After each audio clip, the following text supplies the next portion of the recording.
Di sini kita udah nyiapin 1 kilogram dari jengkol ya, jengkol yang udah dikupas.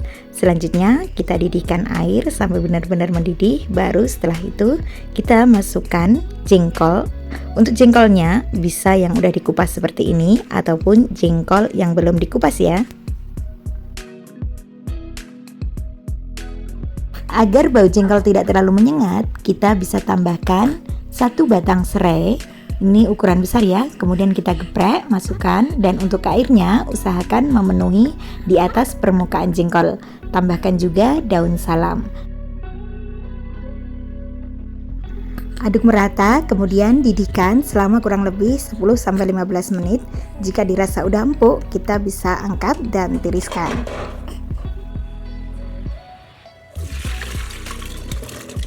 Untuk air rebusan jengkolnya kita bisa buang, dan untuk serainya juga daun salamnya kita buang. Setelah itu kita siapkan cobek ya, agar cepat pulen. Kita bisa menggepreknya seperti ini. Jadi teksturnya kita belah jadi 2 untuk jengkolnya. Baru setelah itu kita geprek pelan-pelan, tapi jangan sampai pecah ya, cuman digeprek-geprek bentar. Ini jadinya teksturnya jadi lebih pulen dan jadi lebih lebar.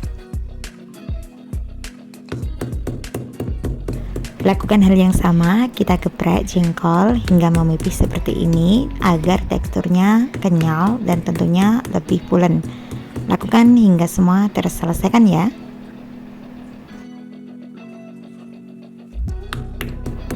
Usahakan untuk memilih jengkol yang tua, jadi saat digeprek seperti ini dia nggak akan pecah. Dan ini dia jengkol yang udah kita geprek, hasilnya memipih, pulen, dan tentunya lebih lebar. Oke, kita sisihkan dulu jengkol yang udah kita geprek. Selanjutnya kita siapkan bumbu yang akan kita haluskan. Untuk bumbunya boleh diulek, boleh di blender seperti ini ya, tapi kalau mau lebih lembut, jadi kita bisa menggunakan blender. Di sini udah ada bawang merah, kemudian bawang putih. Bumbu selanjutnya ada kemiri yang udah kita sangrai dan kita potong-potong agar memudahkan saat melembutkannya. Selanjutnya ada juga kunyit yang udah kita potong-potong. Next, cabenya usahakan merah ya. Untuk cabenya sesuaikan dengan tingkat kepedasannya. Ada cabai rawit dan juga cabai merah besar. Kemudian kita berikan sedikit air. Setelah semuanya masuk dalam blender, kita bisa lembutkan. Selanjutnya kita siapkan bumbu lainnya, yaitu garam, gula, dan juga penyedap. Di sini kita menggunakan penyedap rasa jamur. Tambahkan juga rempah lainnya, ada serai yang udah kita geprek, daun kunyit, kemudian lengkuas, dan juga daun salam. Siapkan juga santan kental, kurang lebih 1 gelas ya. Sekarang ke tahap memasak. Siapkan wajan yang udah kita tuangkan minyak. Selanjutnya tunggu sampai benar-benar panas, baru masukkan bumbu yang udah kita lembutkan tadi.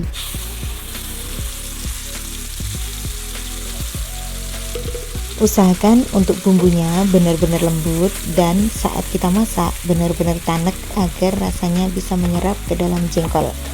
Selanjutnya untuk di blendernya, karena masih ada sisa sedikit, kita tuangkan juga. Jangan lupa masukkan juga serai, lengkuas, daun salam, dan juga daun kunyit. Tumis kembali bumbu hingga tercampur. Kemudian di sini kita juga ada tambahan daun jeruk, kita bejek-bejek seperti ini. Kemudian kita masukkan dan tumis kembali hingga bumbu benar-benar matang dan tercium harumnya. Tambahkan air dalam blender karena masih ada sisa-sisa bumbu. Kemudian santannya juga bisa dimasukin sekarang. Selanjutnya diaduk-aduk merata, tunggu hingga mendidih.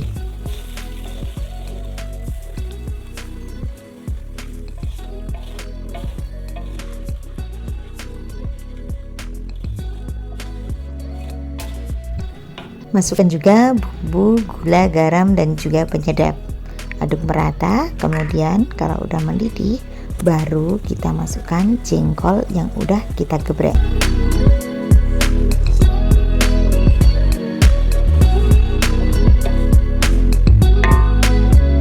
Usahakan santan jangan sampai pecah. Jadi setelah mulai mendidih seperti ini, kita bisa masukkan jengkol yang udah kita geprek, kemudian kita aduk-aduk hingga tercampur merata antara bumbu dan juga jengkolnya.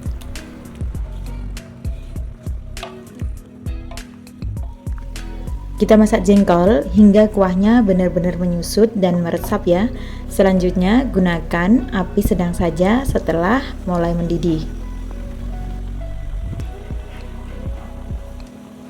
Olahan jengkol seperti ini bisa kita keringkan, alhasil bisa bertahan beberapa hari, bisa untuk stok makanan di kulkas. Kalau mau tinggal diangetin ya. Tapi kalau mau masih berkuah, kita bisa matikan kompornya sebelum kuahnya menyusut. Dan ini dia hasil masakan jengkol hari ini. Kuahnya menyusut dan bumbunya juga meresap. Siapkan sebakul nasi, pasti nambah-nambah. Gimana? Cukup simpel dan mudah bukan cara mengolah jengkol? Jadi harus digeprek dulu biar bumbunya meresap ke dalam jengkolnya juga ya. Apalagi ini kalau udah 2 hari rasanya makin nampol deh.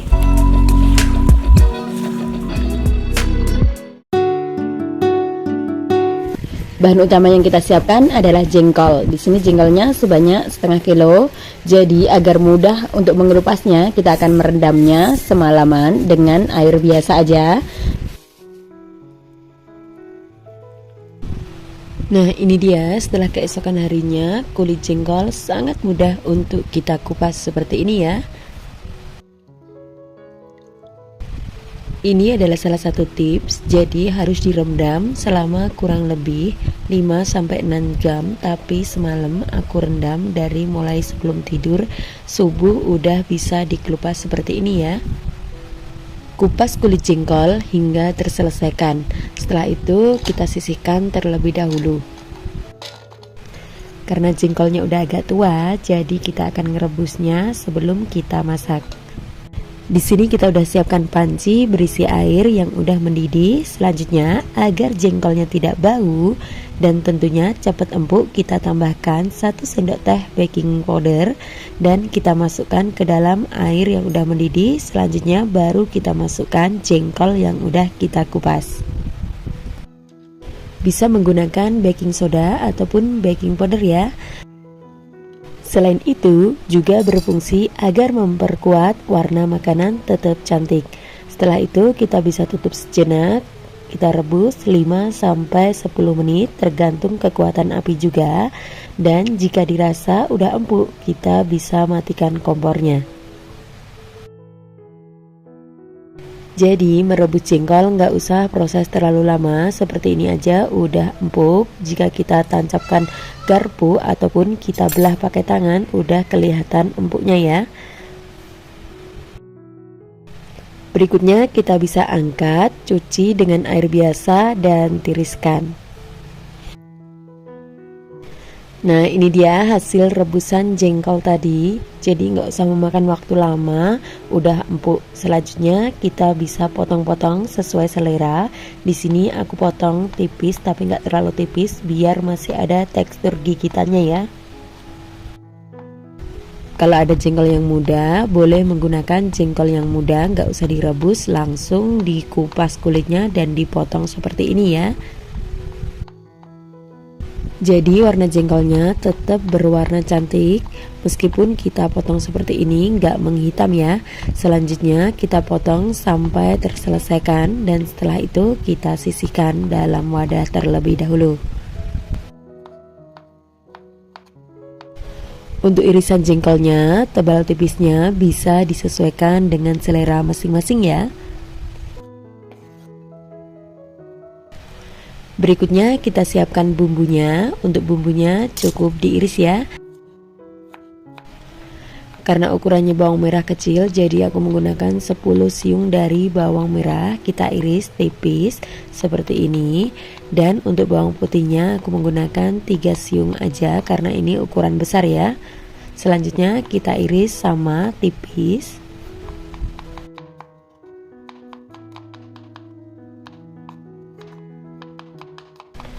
Setelah bawang merah dan juga bawang putihnya kita potong semuanya atau kita iris tipis. Kemudian di sini udah ada 4 buah dari cabai merah besar dan juga 3 buah cabai rawit.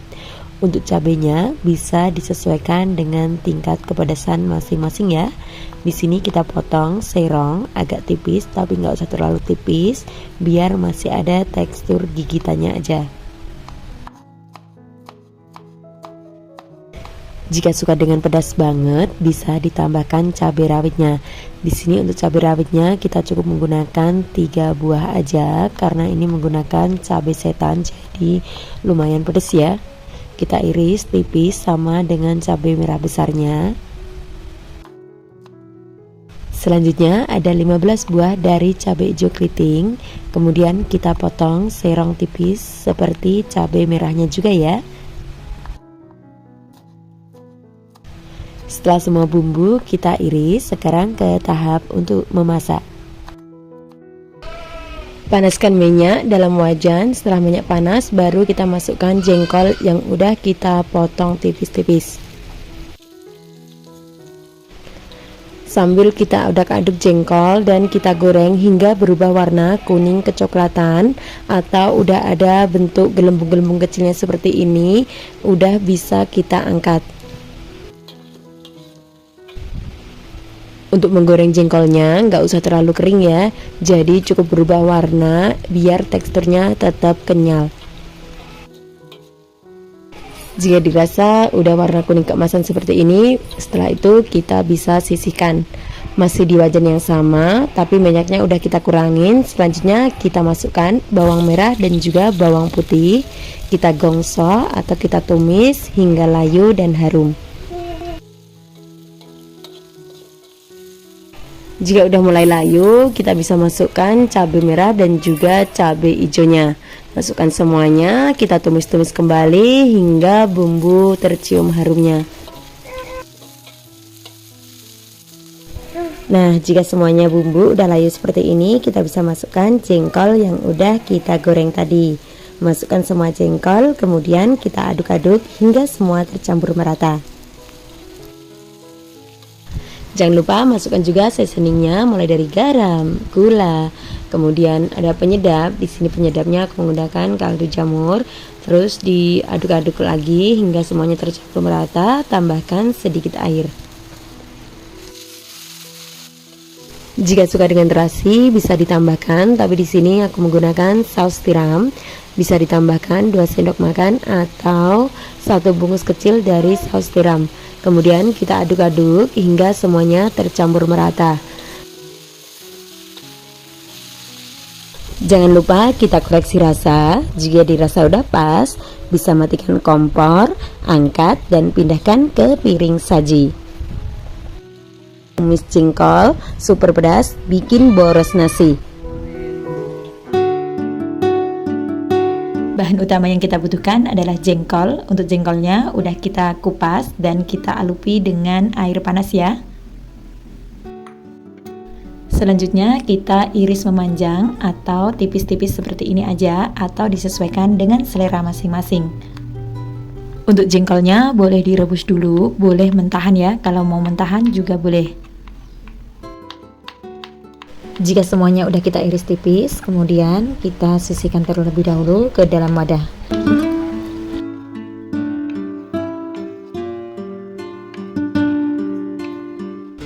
Bahan berikutnya ada ikan pindang yang udah kita goreng. Di sini kita menggunakan 4 ekor dan untuk kepalanya kita buang. Selanjutnya untuk durinya juga kita buang.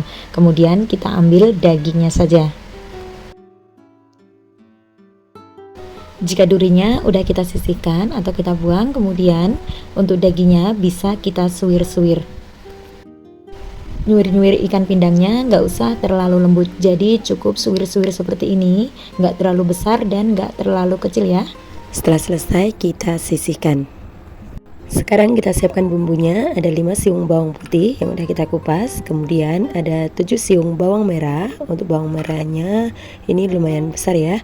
Setelah itu ada cabai merah keriting. Kemudian kita potong-potong. Cukup kita potong jadi 2 atau jadi 3. Acak aja ya. Jika sudah kita sisihkan. Kemudian ada cabai rawit merah. Untuk cabai rawit merahnya bisa disesuaikan menurut tingkat kepedasannya masing-masing. Kemudian kita belah-belah agar memudahkan saat kita menggoreng atau tidak meletus-meletus saat kita goreng ya.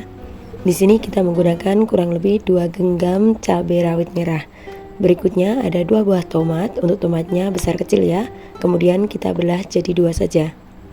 Langkah berikutnya di tahap memasak, panaskan minyak. Jika udah benar-benar panas, baru kita masukkan jengkol yang udah kita potong kecil-kecil. Sesekali kita aduk hingga tercampur merata. Kemudian biarkan jengkol agak layu aja ya, jangan sampai terlalu matang. Karena kalau terlalu matang rasanya jadi alot, nggak ada tekstur empuknya. Nah, jika sudah berubah warna seperti ini, bisa kita angkat dan tiriskan. Masih di wajan yang sama, kemudian kita masukkan bumbunya mulai dari bawang putih dan juga bawang merah. Masukkan juga tomat yang udah kita belah jadi 2, kemudian goreng hingga layu saja.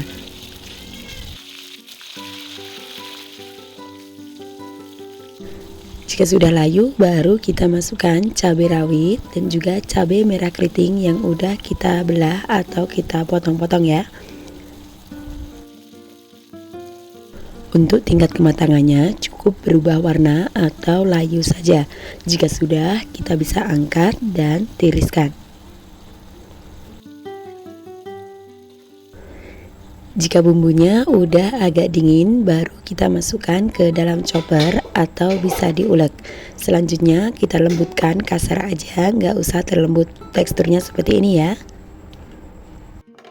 Jika bumbu udah kita lembutkan, bisa kita goreng. Maaf karena pas masukin bumbunya ke dalam wajan HP-nya nggak kepencet, jadinya langsung seperti ini ya. Kita goreng bumbu hingga benar-benar matang. Untuk minyaknya di sisa minyak hasil gorengan jengkol. Dan ini dia hasilnya udah mulai matang. Jadi teksturnya jika udah matang warnanya juga udah nampak lebih merah. Setelah itu bisa kita masukkan jengkol yang udah kita goreng. Aduk hingga tercampur merata. Jangan lupa tambahkan seasoningnya mulai dari garam. Untuk garamnya 1 sendok teh, tambahin dikit. Kemudian ada gula, untuk gulanya menggunakan gula putih. Selanjutnya diaduk dan jangan lupa beri penyedap. Kalau suka dengan micin boleh ditambahkan. Di sini kita menggunakan kaldu jamur. Selanjutnya aduk-aduk hingga tercampur merata. Baru setelah itu kita masukkan ikan pindang yang udah kita suwir-suwir tadi. Selanjutnya aduk hingga tercampur merata dan jangan lupa tes rasa.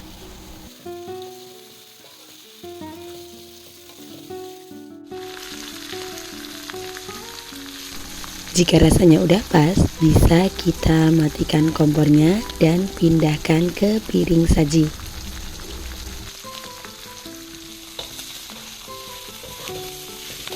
Nah, ini dia hasil memasak hari ini, sambal jengkol ikan keranjang. Untuk ikan keranjangnya bisa diganti dengan ikan asap ataupun ikan tongkol atau udang atau lain sebagainya, teri juga boleh ya.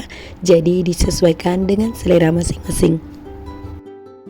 Dimakan dengan nasi hangat untuk sarapan pagi ataupun lauk makan siang ataupun makan malam, ini sangat cocok banget sama kerupuk, pas banget ya. Pecinta jengkol, yuk dicobain resep dari Ulin Kura Ceria.